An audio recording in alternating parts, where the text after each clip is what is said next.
देखले बा। आ अपना वीडियो में तब ऐसे गोली बंदूक देखावत से जैसे लागत कि ओकनी के घरे ही बनता। अतना ही ना, एगो हमरा भेरी वीडियो के छोटा सा क्लिप बटुए कौनो कुंदन पासवान सिंगर हटुए जौन की सोशल मीडिया पर आके ऐसे गाड़ी देता जैसे लागत कि वो अपना घरे गाड़ी देता टुए। ये क्लिप पड़ल बेटे आप लोग के माथा चोद घर पथवा रंडी के चोदन अरे जो गावे रे अतर बाप पर मत यादव के ठंडा कर दे माथा चोदा तू गाल देत रे बहिन चोदवा तोर टेल जहां से जहां तेरा दादी नेता विधायक काम है तोरे बहिन चो लालू यादव तेरा यादव काम है तोरे दादी चोद।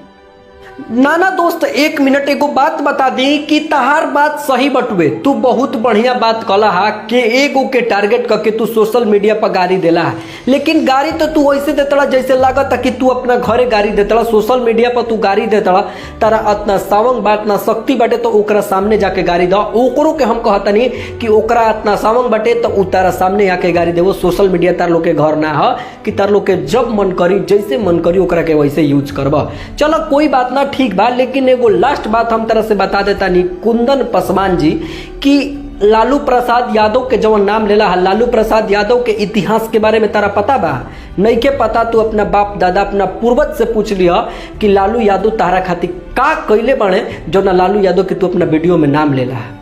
नाना दोस्त एगो बात बता दी कि सब लोग के बहुत बड़ घमंड बाटे कि हमार जाति सबसे ज्यादा था, हमार जाति सबसे ज्यादा, तो उते आज कमेंट बॉक्स में पता चल जाए कि केकर जाति कितना बिया। ई वीडियो के हम कमेंट जरूर पढ़ के सुनाइम कि केकर वोट ज्यादा गिरल बटुए।